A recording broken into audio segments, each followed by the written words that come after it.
Vous écoutez la leçon biblique de l'Église de la Science chrétienne indépendante de Plainfield, située à Plainfield, New Jersey, États-Unis d'Amérique. Leçon du dimanche 27 mars 2022. Sujet: la réalité. Texte d'or, Matthieu. Repentez-vous, car le royaume des cieux est proche. Lecture alternée. Apocalypse. Puis je vis un nouveau ciel et une nouvelle terre, car le premier ciel et la première terre avaient disparu. Et j'entendis du trône une forte voix qui disait: Voici le tabernacle de Dieu avec les hommes. Il habitera avec eux, et ils seront son peuple, et Dieu lui-même sera avec eux. Il essuiera toute larme de leurs yeux, et la mort ne sera plus, et il n'y aura plus ni deuil, ni cri, ni douleur, car les premières choses ont disparu. Et celui qui était assis sur le trône dit: Voici, je fais toutes choses nouvelles. Et il dit: Écris, car ces paroles sont certaines et véritables. Celui qui vaincra héritera ces choses. Je serai son Dieu, et il sera mon fils. La Bible.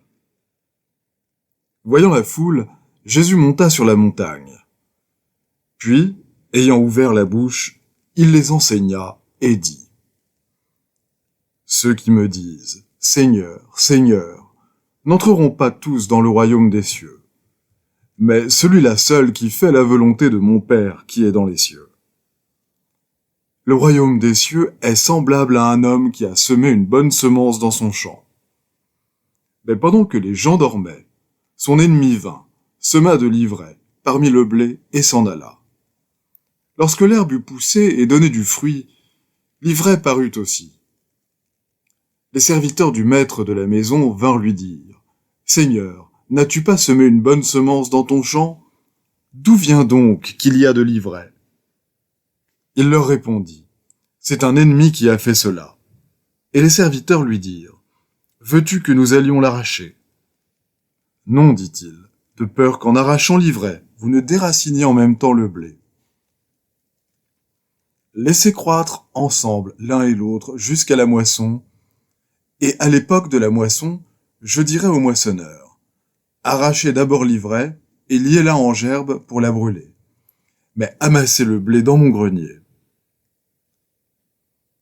Les disciples s'approchèrent et lui dirent: Pourquoi leur parles-tu en parabole? Jésus leur répondit: Parce qu'il vous a été donné de connaître les mystères du royaume des cieux, et que cela ne leur a pas été donné. Car on donnera à celui qui a, et il sera dans l'abondance, mais à celui qui n'a pas, on ôtera même ce qu'il a. C'est pourquoi je leur parle en parabole, parce qu'en voyant, ils ne voient point, et qu'en entendant, ils n'entendent ni ne comprennent. Et pour eux s'accomplit cette prophétie d'Ésaïe. Vous entendrez de vos oreilles, et vous ne comprendrez point. Vous regarderez de vos yeux, et vous ne verrez point. Car le cœur de ce peuple est devenu insensible.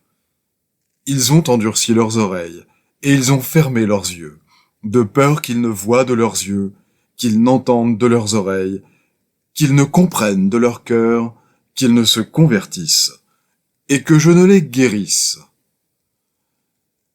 Mais heureux sont vos yeux, parce qu'ils voient, et vos oreilles, parce qu'elles entendent.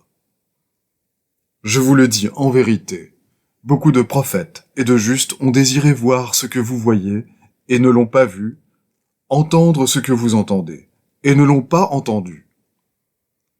Vous donc, écoutez ce que signifie la parabole du semeur. Lorsqu'un homme écoute la parole du royaume et ne la comprend pas, le malin vient et enlève ce qui a été semé dans son cœur. Cet homme est celui qui a reçu la semence le long du chemin. Celui qui a reçu la semence dans les endroits pierreux, c'est celui qui entend la parole et la reçoit aussitôt avec joie. Mais il n'a pas de racine en lui-même. Il manque de persistance, et dès que survient une tribulation ou une persécution à cause de la parole, il y trouve une occasion de chute. Celui qui a reçu la semence parmi les épines, c'est celui qui entend la parole, mais en qui les soucis du siècle et la séduction des richesses étouffent cette parole et la rendent infructueuse. Celui qui a reçu la semence dans la bonne terre, c'est celui qui entend la parole et la comprend. Il porte du fruit. Puis, ayant appelé ses 12 disciples, il leur donna le pouvoir de chasser les esprits impurs et de guérir toute maladie et toute infirmité. Tels sont les 12 que Jésus envoya, après leur avoir donné les instructions suivantes.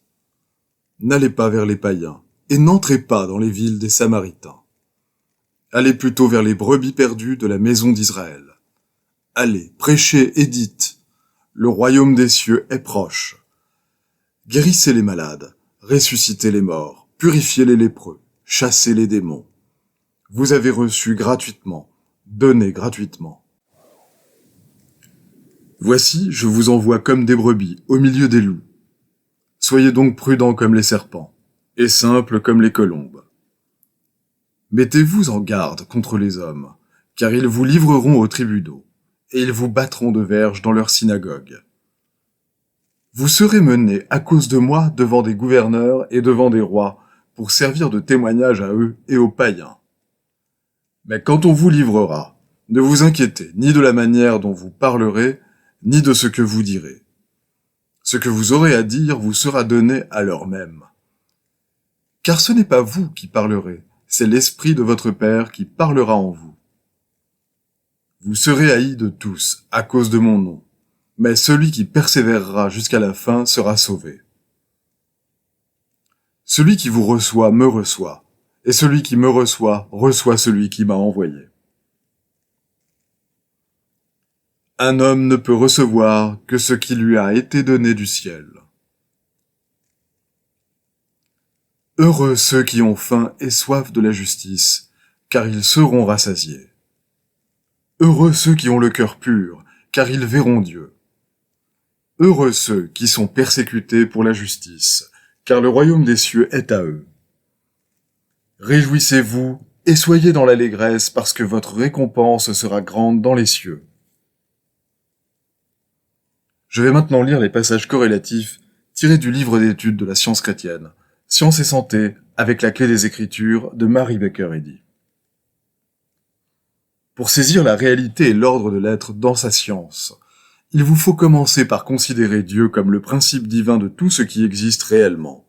L'esprit, la vie, la vérité, l'amour ne font qu'un et sont les noms bibliques pour désigner Dieu. L'heure des penseurs a sonné. La vérité indépendante des doctrines et des systèmes consacrés par le temps frappe à la porte de l'humanité. La satisfaction dans le passé et le froid formalisme du matérialisme sont en train de disparaître. L'ignorance concernant Dieu n'est plus le marchepied de la foi. Nous saluons l'accroissement du savoir et la fin de l'erreur parce que même les inventions humaines devront avoir leur jour et nous voulons qu'à ce jour succède la science chrétienne, la réalité divine. Bercé d'illusions qui l'engourdissent, le monde sommeille dans le berceau de l'enfance, passant son temps à rêver. Le sens matériel ne déroule pas les faits de l'existence, mais le sens spirituel élève la conscience humaine jusqu'à la vérité éternelle. Les trois grandes vérités de l'esprit, l'omnipotence, l'omniprésence, l'omniscience, l'esprit possédant tout pouvoir, remplissant tout l'espace, constituant toute science, contredisent pour toujours la croyance que la matière puisse être réelle. Ces vérités éternelles révèlent que l'existence primordiale est la réalité radieuse de la création de Dieu où tout ce qu'il a fait est déclaré bon par sa sagesse. Toute réalité est en Dieu et sa création, harmonieuse et éternelle. Ce qu'il crée est bon, et il fait tout ce qui est fait.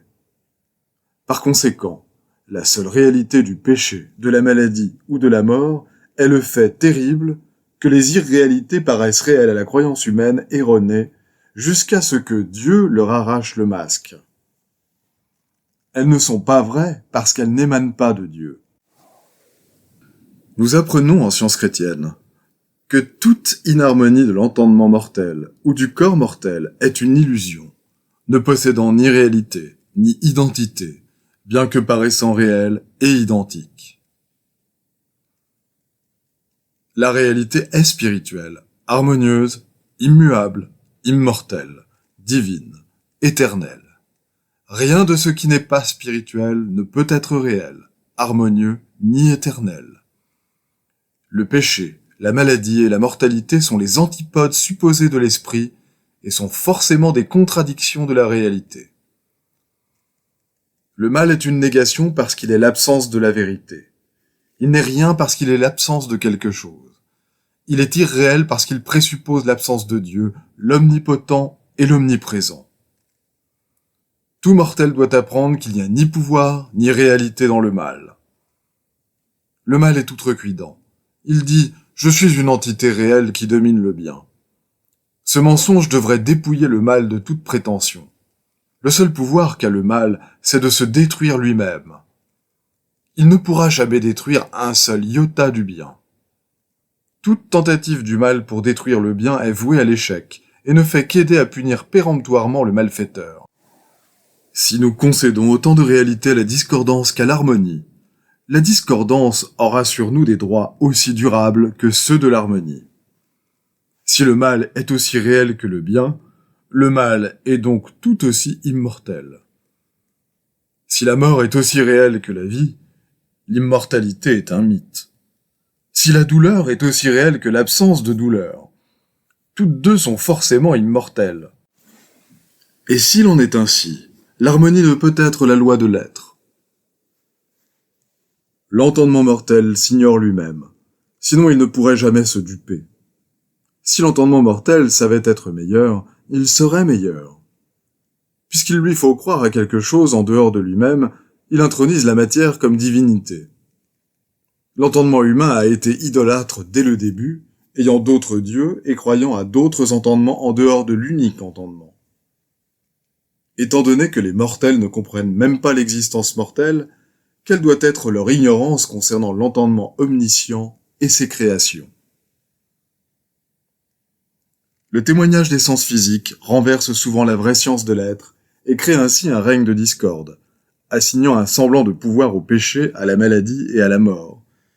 Mais les grands faits de la vie, bien compris, détruisent cette triade d'erreurs, contredisent leurs faux témoins et révèlent le royaume des cieux, le règne véritable de l'harmonie sur la terre. Royaume des cieux, le règne de l'harmonie en science divine, le royaume de l'entendement infaillible, éternel et omnipotent, l'atmosphère de l'esprit où l'âme est suprême. Il n'y a qu'un chemin qui mène au ciel, à l'harmonie, et en science divine, le Christ nous montre ce chemin. Ce chemin consiste à ne connaître aucune autre réalité, à n'avoir aucune autre conscience de vie que le bien, Dieu et son reflet, et à nous élever au-dessus des prétendues douleurs et plaisirs des sens. Le principe divin et l'idée constituent l'harmonie spirituelle, les cieux et l'éternité. Dans l'univers de la vérité, la matière est inconnue. Aucune supposition d'erreur n'y pénètre. La science divine, la parole de Dieu dit aux ténèbres à la surface de l'erreur. Dieu est tout en tout, et la lumière de l'amour toujours présent illumine l'univers. Le grand miracle pour le sens humain, c'est l'amour divin, et la grande nécessité de l'existence est d'acquérir la vraie idée de ce qui constitue le royaume des cieux dans l'homme. Ce but n'est jamais atteint tant que nous haïssons notre prochain, ou avons une fausse appréciation de quiconque a été désigné par Dieu pour proclamer sa parole. De plus, il n'est pas possible de comprendre le principe divin à moins d'avoir un sens correct de sa plus haute idée visible. Le ciel n'est pas une localité, mais un état divin de l'entendement dans lequel toutes les manifestations de l'entendement sont harmonieuses et immortelles parce que le péché ne s'y trouve pas et qu'on y découvre que l'homme n'a pas de justice qui lui soit propre, mais qu'il possède l'Esprit du Seigneur, ainsi que le dit l'Écriture. La réalité spirituelle est le fait scientifique en toute chose. L'homme sera parfait quand il démontrera la science chrétienne d'une manière absolue. Il ne pourra ni pécher, ni souffrir, ni être assujetti à la matière, ni désobéir à la loi de Dieu. Par conséquent, il sera comme les anges dans le ciel. Les devoirs quotidiens de Mary Baker Eddy. Prière quotidienne.